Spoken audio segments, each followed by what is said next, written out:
Qué interesante. Muy interesante, la verdad. La Revolución Mexicana me llama muchísimo la atención. Ya sé. ¿Y si hago un video de esto? ¿Y si hago un video acerca de la Revolución Mexicana? ¿Y si hago un video acerca de todo este conflicto armado que ocurrió en México en 1910? Es una muy buena idea, ahora que lo pienso. Manos a la obra. Hoy vamos a hablar de la Revolución Mexicana. Para empezar, ¿cuándo inició este conflicto armado? Inició oficialmente en 1910 y terminó oficialmente en 1917 con la promulgación de la Constitución Mexicana de 1917, que es la versión más reciente de la Constitución Mexicana. De hecho, es la primera en reconocer los derechos. Es la primera en reconocer los derechos. ¿Es un dato curioso? Ok, empecemos. ¿Cuáles fueron las causas de este conflicto armado? Fueron algunas, pero les voy a decir las más importantes. Una de las revoluciones que desencadenó todo esto es la revolución de Cananea. Ya se le ha dicho mucho la palabra revolución. La palabra revolución es para cambiar algo. Es un conflicto interno en un país, ¿ok?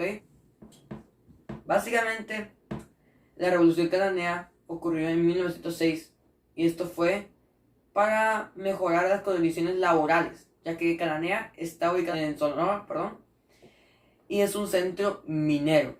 Es un centro minero de mina cosas, ¿verdad? Es un trabajo muy peligroso. No había condiciones laborales y el pago era algo mínimo, ¿no? Algo mínimo. Y con frecuencia se les pagaban a los trabajadores con vales, los cuales no alcanzaban para absolutamente nada, ya que los vales eran para comprar cosas que estaban en la misma hacienda, en las tiendas de la misma hacienda, en los abarrotes de la misma hacienda, y no les alcanzaban para nada. Aparte trabajan de 15 a 12 horas por día, diarias, ojo, diarias, no por mes, no semana, no, diarias. Bueno, a finales del siglo XIX y a principios del siglo XX en México se estaban creando partidos que promovían las elecciones democráticas. Ok, ¿qué es esto? Elecciones por voto, como lo conocemos ahora. Que votamos por un presidente y no que tenga que estar religiéndose como pasó con el general Porfirio Díaz, que duró más de 30 años en la presidencia. 30 años, imagínense todo ese tiempo. Una parte de su vida ahí, en la presidencia. Básicamente en 1908, en el año 1908, Porfirio Díaz, el general Porfirio Díaz, le concedió una entrevista al periodista James Krillman, en la cual afirmaba que ya no quería seguir siendo presidente de México, pues ya consideraba que México ya se podía gobernar por su propia cuenta. ¿Y qué creen? Les hago una pregunta. ¿De verdad creen que el general Porfirio Díaz iba a dejar la presidencia así? La respuesta es no. No. Pero bueno, él lo dijo. Y en ese tiempo, Francisco Ignacio Madero, o mejor conocido como Francisco I. Madero, para abreviar su nombre, se postuló para la presidencia. Y escribió el libro La sucesión presidencial en 1910. Bueno, en el que proponía crear un partido que se opusiera en contra de la reelección, porque la reelección, aunque es un dato sorprendente y algo que casi no sabe nadie, es que la reelección no estaba prohibida. Básicamente el general Porfirio Díaz no hizo nada malo porque no estaba prohibida la reelección. Pero pues ya se cansaron el mismo presidente de la dictadura, así que propusieron la no reelección. Al año siguiente, Francisco I. Madero crearía el Partido Nacional Antirreeleccionista. Un dato curioso es que en la Revolución Mexicana se creó la versión más vieja del PRI. Se creó la versión más vieja del PRI, el cual era el Partido Nacional Revolucionario, el PNR. Ok, ¿qué pasa con Francisco I. Madero? ¿Qué pasa? Bueno, básicamente Este presidente fue muy importante y fue el líder revolucionario de la Revolución Mexicana. Vaya la redundancia. Francisco I. Madero, al casi ganar las elecciones, porque viajó por todo el país promoviendo sus ideales, Porfirio Díaz temió de esto y decidió algo muy cobarde: encarcelarlo. Así que encarcelaron a Francisco I. Madero. Pero Francisco I. Madero pudo escapar y proclamó el Plan de San Luis, en el cual desconocía el gobierno de Porfirio Díaz e invitaba a la población a levantarse en armas. Ya por fin, para derrocar al general Porfirio Díaz. Bueno, se encontró respuesta en diversas regiones del país, ¿ok? Miren, en Chihuahua se encontró la respuesta con Francisco Villa y Pascual Orozco. En Puebla, con los hermanos Máximo, Carmen Cerdán, perdón. Aquí les voy a dejar el nombre bien. Y Aquiles. Y por último, en Morelos se obtuvo respuesta con el legendario Emiliano Zapata. Ok, ¿y qué pasó? Pues en 1911 estos levantamientos fueron un éxito total. Y en mayo del mismo año, el presidente Díaz tuvo que renunciar a la presidencia e irse del país. Un dato curioso: murió en Francia. Bueno, se mudó huyó a Francia. Y de hecho en París hay un cementerio en el cual está su tumba. Aquí les voy a dejar unas imágenes del cementerio. Después de derrocar a Porfirio Díaz, Francisco I. Madero tomó la presidencia. Bueno, más bien se puso de presidente interino a una persona, y esa persona organizó las elecciones democráticas, en la cual salió ganando Francisco I. Madero. Y Francisco I. Madero iba a gobernar con el vicepresidente José María Pizno Suárez.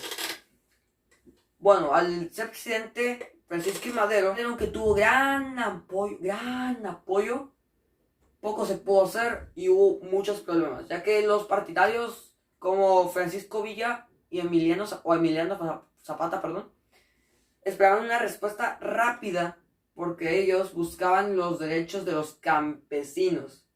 Al ver que Francisco I. Madero no hacía nada por eso, estos se levantaron en armas contra él.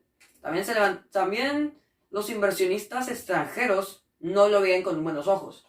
Así que en febrero de 1913, ocurrió la famosa escena trágica. Después de 10 días de combate intenso en la Ciudad de México, hubo muchos muertos, y entre ellos el asesinato de vicepresidente José María Pino Suárez y del presidente Francisco I. Madero, por órdenes del general Victoriano Huerta. Después de ese suceso, el general Victoriano Huerta usurpó la presidencia. Y sí, usurpó la presidencia. Y no se le reconoció para nada. El gobernador de Coahuila, en ese entonces, Venustiano Carranza, lo siento, me trabo. Venustiano Carranza proclamó el Plan de Guadalupe, desconociendo la presidencia de Victoriano Huerta. Y también se autoproclamaba, Venustiano Carranza se autoproclamaba líder del ejército constitucionalista. Es un nombre muy extraño y muy largo, pero bueno, este nombre se decidió porque en el plan se exigía respeto a la Constitución. Bueno, también el gobierno de los Estados Unidos se negó a reconocer la presidencia del usurpador Victoriano Huerta. Y sí, se le conoce como usurpador, por si no lo sabían. En agosto de 1914, Victoriano Huerta tuvo que huir de la República y abandonar la presidencia. Y entró triunfal Venustiano Carranza. Entonces, Venustiano Carranza tampoco se sintió identificado con el campesinado. Emiliano Zapata, y Francisco Villa no se sentían identificados con Venustiano Carranza, ya que pensaban que él no estaba identificado ni con el campesinado ni con sus ideales. Los jefes revolucionarios como Francisco Villa o Pancho Villa y Emiliano Zapata no se sentían identificados con Venustiano Carranza, ya que no veían que hacía algo. Y aparte sentían que él no se sentía identificado con el campesinado. Así que bueno, básicamente lo que sucedió aquí es que estos líderes convocaron a la gente en Aguascalientes y nombraron como presidente a Euralio Gutiérrez. Con este hecho se crearon dos bandos. El bando carrancista del presidente, o algo así. Y por último el bando zapatista y villista, que eran los de Emiliano Zapata y el Centauro del Norte, mejor conocido como Pancho Villa o Francisco Villa. Así que bueno, en este conflicto el ejército carrancista ganó, destacando sus victorias en 1915 sobre el bando villista y zapatista. De hecho, Álvaro Obregón se unió a Venustiano Carranza, ya que él se sentía identificado con él.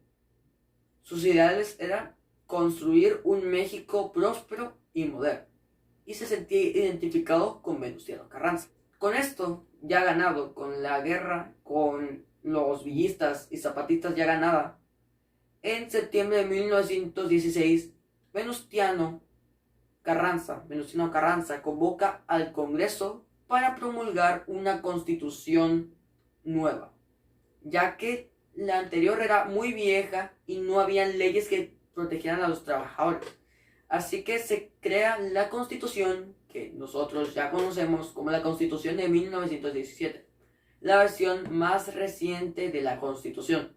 La primera Constitución fue en 1824, en la cual se nombra por primera vez el nombre oficial de los Estados Unidos mexicanos.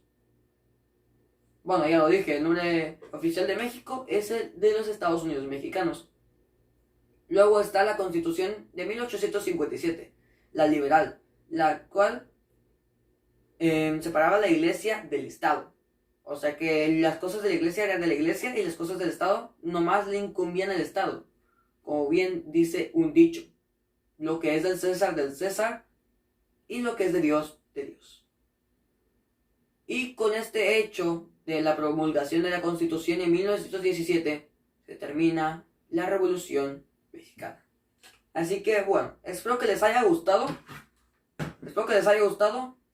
Este video. Muchas gracias por ver, chicos. Y yo les pediría de favor que le den like a este video y que también le den un comentario y se suscriban. Espero que les haya gustado este video. Si está incompleto o le falta algún dato, favor de decir en los comentarios. Y si quieren darme recomendaciones para empezar aquí en YouTube, por favor, démelas sin ningún miedo ni temor. Yo las aceptaré con mucho gusto. Espero que les haya gustado este video. Muchas gracias por ver y que tengan una excelente noche, un excelente día o una excelente tarde. Depende de qué zona estén. Adiós. Cuídense. Quédense en casa.